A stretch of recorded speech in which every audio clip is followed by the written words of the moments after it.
কিতাবের মধ্যে আছে, বুখারী শরীফের মধ্যে আছে, আসমানের ফেরেশতা পর্যন্ত যেখানে কোরআন পাঠ করা হয়, যেখানে কোরআনের আলোচনা করা হয়, সেখানে তারা বেষ্টনী করে ফেলে, বলেন সুবহানাল্লাহ।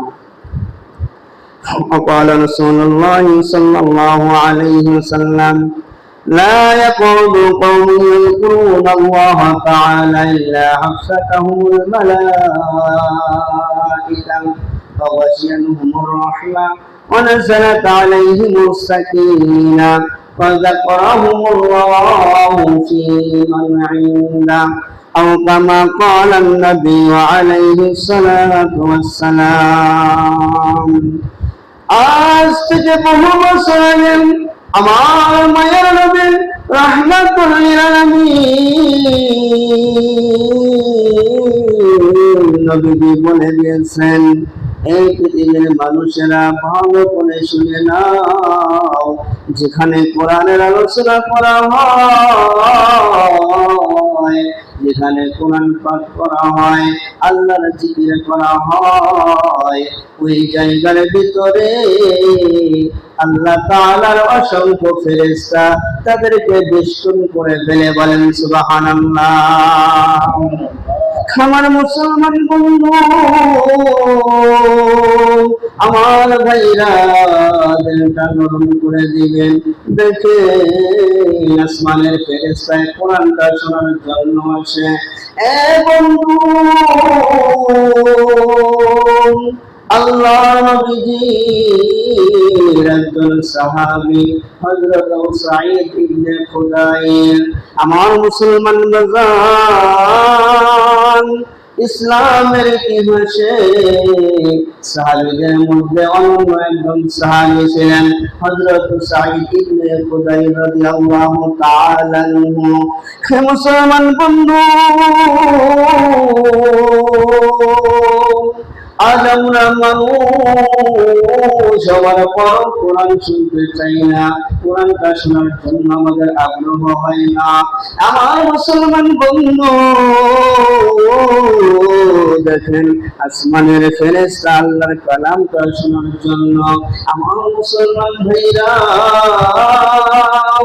এই মুসলমান বাজার, যে কোরআনটা আপনি আমার কবরে বন্ধ হবে, যে কোরআনটা আপনি আমার কবরের সাথে হবে, এই কোরআনটা ছেড়ে দিয়ে দুনিয়ার বিভিন্ন নোবেল নাটকের পিছনে পড়েছে। জোরে বলেন ঠিক না ব্যাঠি?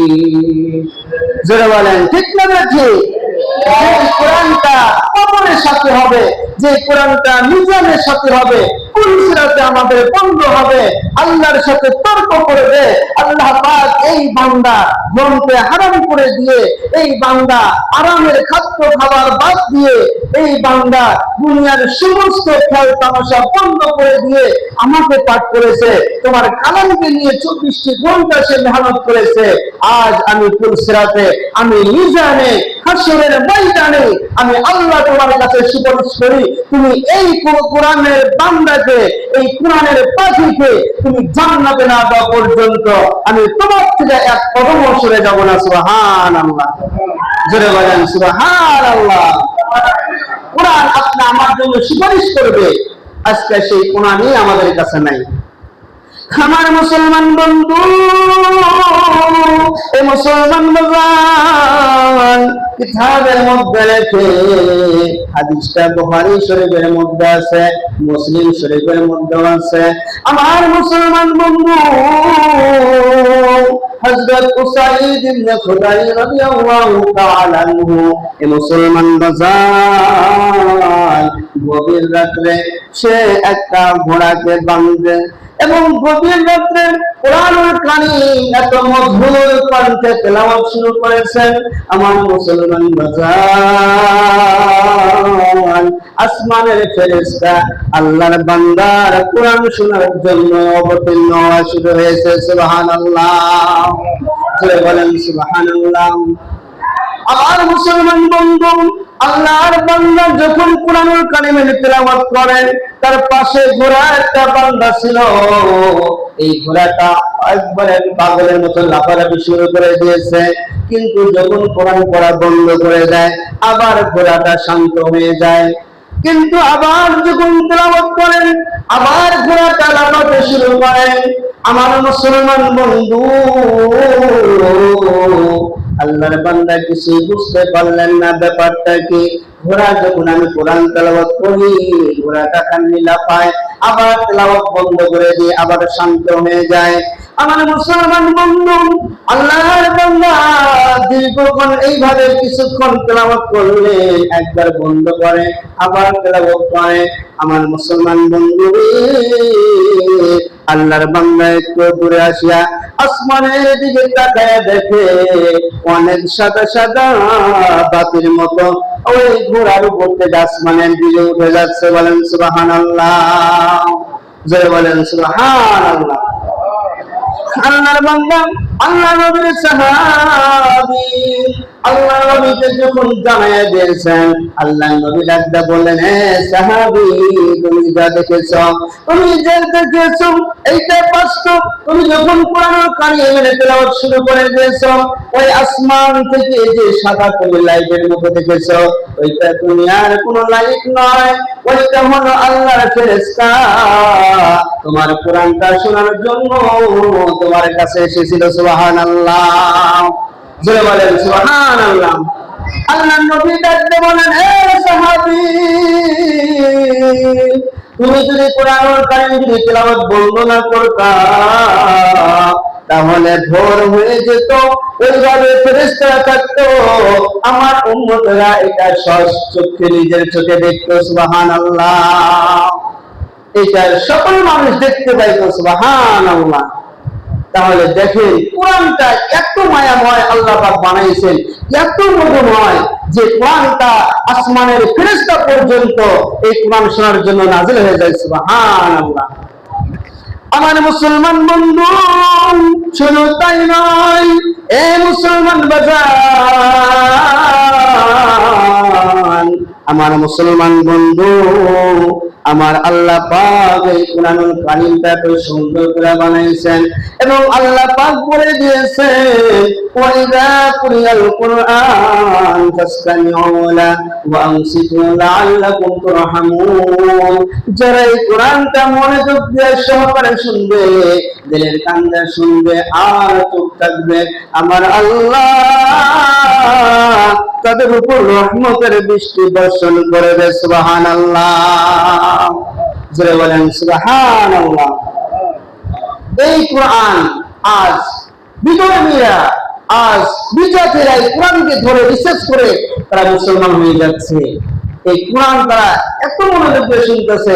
সম্মানিত হাজিরিন, তদানীন্তন সময় এশিয়ার মস্কোতে একটা বিশাল একটা কনফারেন্স করা হয়েছিল, যেখানে সমস্ত ধর্মের আবৃত্তি শুরু হবে। সময় 10 মিনিট করে আবৃত্তি সমস্ত সকল ধর্মের, এবং এটাই তারা চেক করতে চেয়েছিলেন যে কার ধর্মের গ্রন্থটা সবচেয়ে বেশি সুন্দর, বেশি মায়াময়, বেশি ভালো লাগে। সুবহানাল্লাহ। যতগুলো পৃথিবীর জমিনে যতগুলো গ্রন্থ আছে সব গ্রন্থ সেখানে, সমস্ত গ্রন্থের সমস্ত ধর্ম যাজক গুলো তারা তাদের প্রতিশোধ নিয়ে সেখানে দাঁড়িয়ে গেছে এবং তাদের সাথে সেখানে মুসলমানও হাজির হয়ে গেছে। সুবহানাল্লাহ। আমার মুসলমান বন্ধুগণ, এবার সমস্ত গ্রন্থ থেকে মাত্র 10 মিনিট করে পাঠ করা হবে। আমার মুসলমান বাজান, তামাম পৃথিবীর জমিনে তামাম পৃথিবীর মানুষ বিভিন্ন রাষ্ট্র থেকে সেই এশিয়ার মস্কোতে কনফারেন্সে যোগ দিয়েছে এবং এইটা দেখার জন্য আমার মুসলমান বন্ধু এবার সবাই একবারে 10 মিনিট করে এবার পাঠ করা শুরু করেছে। সর্বশেষে আল্লাহর কোরআনুল কারীম পাঠ করার জন্য মিশরের কারি আব্দুল বাসিত ইবনে সামাদকে ডাকা হয়েছে।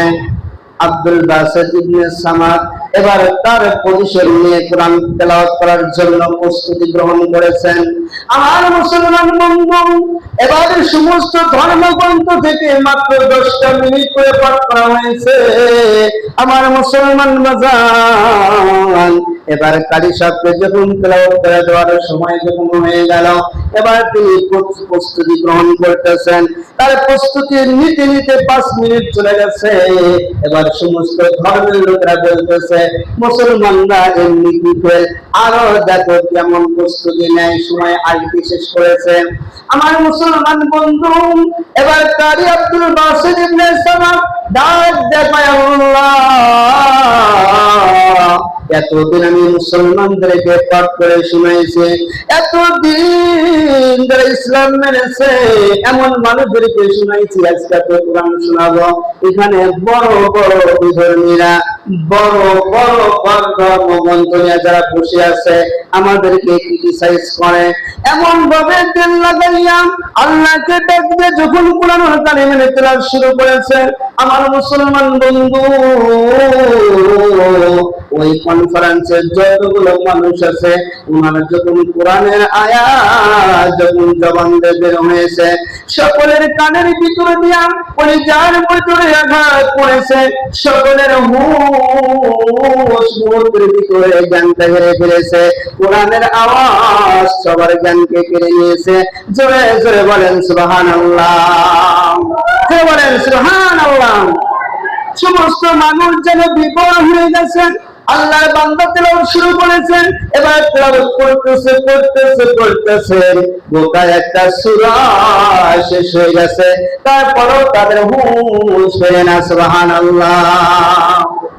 দেখেন, গোটা আর রহমান একটা সূরা গোটা শেষ করেছে, তাও তার হুঁশ হচ্ছে না।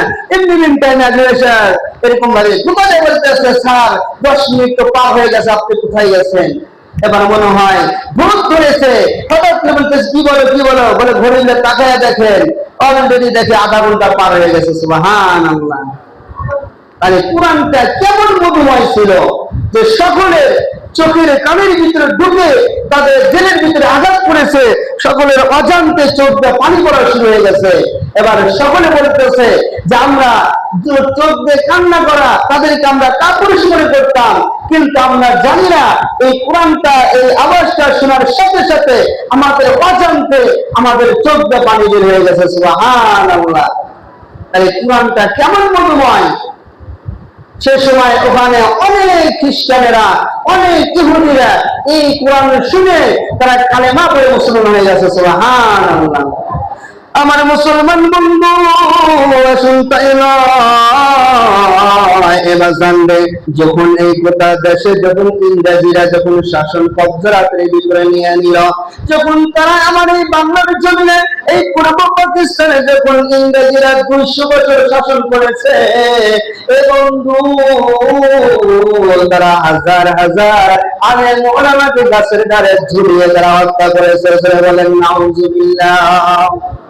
এই ইংরেজিরা বাংলার জমিনে অসংখ্য আলেম ওলামাকে গাছের জালে ঝুলে তাদেরকে পাখির মতো গুলি করে হত্যা করে ফেলেছে। সেই সময় আমার মুসলমান ভাইরা, মা বাবা এবং সমস্ত মানুষগুলো খুবই চিন্তিত ছিলেন। এই ইংরেজেরা একদিন একটা মাদ্রাসা এরকম ভাবে আটক করলো। আমার মুসলমান বাজার এবং যাকে মুসলমান মনে করে তাকে হত্যা করে ফেলে একটা ছোট্ট একটা নুরানি মাদ্রাসায় আটক করেছে। আমার মুসলমান বন্ধু, এবার দেখেন আল্লাহ পাকের কোরআনের কেমন মুজিজা। এবং এবার মাদ্রাসার ভিতরে ঢুকে গেলেন, ছোট ছোট করতে এলেন। মুসলমান বাজার কোরআন নিয়ে তারা হেলে ডুলে পড়ে। ওই সময় ওই ইংরেজিরা ঘরের ভিতরে ঢুকলেন এবং ডাক দিয়ে বললেন, তোমরা যারা এখানে আছো সবাই এক লাইনে দাঁড়িয়ে যাও। আমার মুসলমান ভাইরা দেখেন, ছোট বাচ্চারা, আমার মুসলমান বাজান, একে একে ইংরেজি ভিনদেশী লোকেরা, আবার তাদের হাতে বড় বড় রাইফেল, বড় বড় বন্দুক। এই কোরআনের ছোট ছোট বাচ্চারা, আমার মুসলমান বাজান, এমনিতে ভয় পেয়ে গেছে, আবার বন্দুক তাক করে বলতেছে তোমরা সারিবদ্ধ হয়ে দাঁড়াও। আমার মুসলমান বাজার, এবার সমস্ত তলবে আলেম যখন এক লাইনে দাঁড়িয়ে গেছে, ওই ইংরেজরা একজন রাইফেল বের করেন। এ মুসলমান বন্ধু একবারে প্রথম থেকে লাইনবদ্ধ করে সে বন্দুক দিয়ে গুলি মেরেছে। এবার গুলি মারার সাথে সাথে সমস্ত তলবেলেন গুলো জমিনের মধ্যে পড়ে গেছে। আমার মুসলমান বাবা ভাইরা, মা বাবা যখন এই কথা শুনছে, আমার সন্তান গুলোকে ইংরেজরা মেরে ফেলেছে, এবার মা বাবারা পাগলের মতো হইয়া মাদ্রাসার দিকে দৌড়াইছে। এই বন্ধু দেখে এবার মা বাবারা যখন ওই মাদ্রাসার ভিতরে চলে আসছে, এবার সন্তানের কাছে যখন মাতার কাছে দাঁড়াইছে আর বলে আল্লাহ, আমার এই ছোট্ট বাচ্চা কোরআনের হাফেজটাকে হত্যা করে ফেলেছে। এই মুসলমান বাজান দেখেন এমনি ভাবে যখন কান্না শুরু করেছে, সাথে সাথে সমস্ত তলবে আলেম গুলো লাব্বাইক বলে সবাই দাঁড়িয়ে গেছে। বলেন মারহাবা, যে বলেন মারহাবা। তাদের কুদরত দারি কামাল, আনতা রব্বি আনতা হাসবি জুল জালাল, জলিলুল্লাহ ওহি কাদের কুদরত কাদের। আমার মুসলমান ভাইরা, আমার আল্লাহ পাক ডাকতে বলেন, আমার আল্লাহ পাক ডাকতে বলেন, দুনিয়ার মানুষ আমি বলে দিলাম, ইন্না নাহনু নাযালনা যিকরা ওয়া ইন্না লাহু লাহাফিজুন। বলেন সুবহানাল্লাহ। এবার সমস্ত তলবেলেন গুলো দাঁড়িয়ে গেছে, মা বাবার আশ্চর্য হয়ে গেল, কি ব্যাপার, তলোয়ার এই বন্দুকের গুলি থেকে কেমনে সন্তান গুলো বাঁচিয়ে গেল। এবার প্রথম জন ডাক বলতেছে, মা গো তুমি তাকে দেখো, আমার বুকে আল্লাহর কালাম রয়েছে, এই কালাম দ্বারা রক্ষা করবে, কালাম দ্বারা বুকে ধারণ করবে, আমার আল্লাহ তাদেরকে কুদরতি ভাবে বাঁচিয়ে দিবে। জোরে আর একবার বলেন সুবহানাল্লাহ। ডাকতে বলে, মা দেখো ওই যে গুলি মেরেছেন, এই গুলিটা প্রথম কবরটা ভেদ করে বিসমিল্লাহর কাছে এসে ব্রেক করেছে। সুবহানাল্লাহ। আমরা সবাই অটোমেটিক অজ্ঞান হয়ে পড়ে গেছি। আমার আল্লাহ ডাকতে বলেন, হে কোরআনের পাখি, এই কোরআনের হাফেজ তোদের এক চুল পরিমাণ ক্ষতি হবে না, আমি আল্লাহ তোদের সাথে রয়েছি। সুবহানাল্লাহ। যে বলেন সুবহানাল্লাহ। এবার মা বাবারা আশ্চর্য হয়ে গেল এবং তাদের বিশ্বাস, তাদের ঈমানটা আরো একদিন হয়ে গেল যে এই কোরআন আমার সন্তানগুলোকে এবার ইংরেজদের হাত থেকে যেভাবে রক্ষা করেছে, আমাদের বিশ্বাস আমার এই সন্তানগুলো যদি কোরআনের হাফেজ ও আলেম হয়, তাহলে কিয়ামতের ময়দানে আল্লাহর আযাব ও গজব থেকে আমাদেরকে এইভাবে রক্ষা করে জান্নাতে পৌঁছে দিয়েছে। সুবহানাল্লাহ। এবার মা বাবার ঈমান ইয়াকিন বেড়ে গেল। দেখেন কোরআনটা কেমন মজা আল্লাহ দান করেছেন। আর এই জন্যই আমরা আজকে কোরআন ধরতে পারি না। বিজাতিরা বিধর্মীরা এই কোরআনকে রিসার্চ করে যে কোরআনকে এত ভালোবেসে সাহাবী আজমাইন এত ভালোবেসেছে মুসলমানেরা, আসলে কোরআনের মধ্যে কি আছে। তারা এই কোরআনকে রিসার্চ করে দেখে, এই কোরআনকে গবেষণা করে দেখে যে এই কোরআনটা হচ্ছে মুসলমানদের পাওয়ার হাউস, এই কোরআনটা হচ্ছে মুসলমানদের কলিজা। কারণ এই কোরআনটা যখন কোন কলিজার ভিতরে পরিপূর্ণভাবে ঢুকে যায়, এই দুনিয়ার মরণ তার কাছে তুচ্ছ হয়ে যায়, তার কাছে জান্নাত, তার কাছে আল্লাহ এবং আল্লাহর নবী দুনিয়ার মৃত্যুর চাইতে তার কাছে দামি হয়ে যায়। সুবহানাল্লাহ। এই জন্য সাহাবীরা কতরে জীবন দেয় নাই, তারা বুঝেছে যে কোরআনের ভিতরে আল্লাহ এমন জিনিস দিয়েছে। এই জন্য আসুন এই কোরআন আমরা শিখবো, আমাদের সন্তানকে শিখাবো। এই কোরআনের জন্য আমরা সর্ব অবস্থায় আমরা নিবেদিত জ্ঞান থাকবো যে যে কোনো মুহূর্তে আমরা কোরআন নিয়ে আমরা মরতে চাই, কোরআন ছাড়া আমরা মরতে চাই না। জোরে বলেন ঠিক না ঠিক? আল্লাহ পাক আমাদের সবাইকে এই কোরআনের পরিপূর্ণ ধারক বাহক হিসেবে কবুল করুন। জোরে বলেন আমিন।